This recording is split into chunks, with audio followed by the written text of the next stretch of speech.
Oh hey, milkai ania Israel rama ania. Fel khop maya a arvul te hi. Anau te hi ti hianin cho ai pui thina ne ya. Na amunam rau makatia kan tilang ve zuai ni hi milkai me chanau pang fel tak mai ni.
Áo milkai cho pui he cho an đồ này he te hian u te cho hi pui về dễ là te hian hậu dễ maya hoang tao mà chỉ là này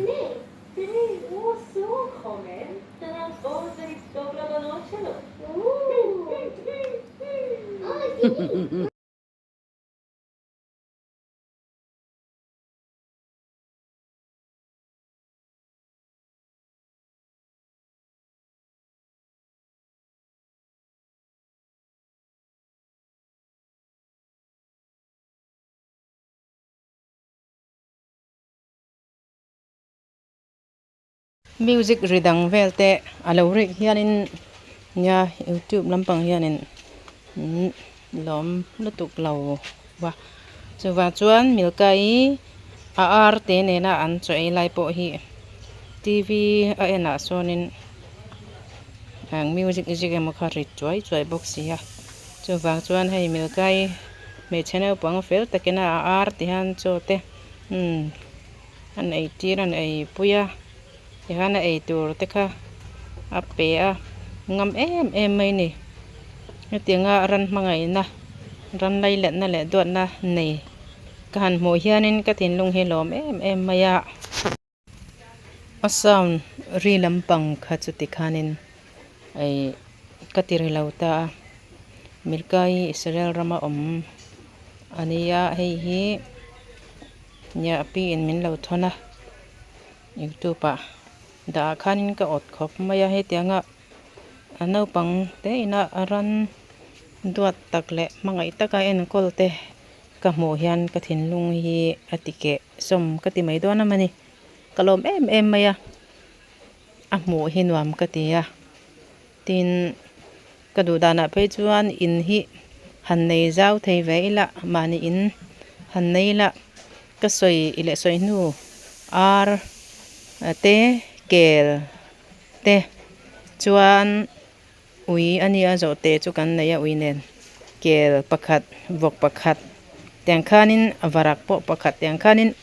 han en kolila bual faila in chunga khanin mihring keimah ni te nena cheng tlang dial tur khanin ka thin lunga hi chuan ka ngai tuan a hi chuan a awm thina mase kan in le lo te po in ala zir lawa chu tiang tur chuanin an mah ni kha buaipui tak tak kha an ngai ve dawna ntua taka enkol an ngai dawna ka in dei lo sia pakhat tan rangwa kha chuan thil hau tak deuh mai ania chhungkua engemani khati lampang anga ngai tuana nei te khanin lo ti ve chin reng te u han omza diala ntua taka kha tengaran ho te nena han om kha kan mitthla thina nelama chuan kan soyang khan enkol fa kan neya kan fa te enkol an ngai ang chia enkol kha an ngai ve dawna chu hriat sa a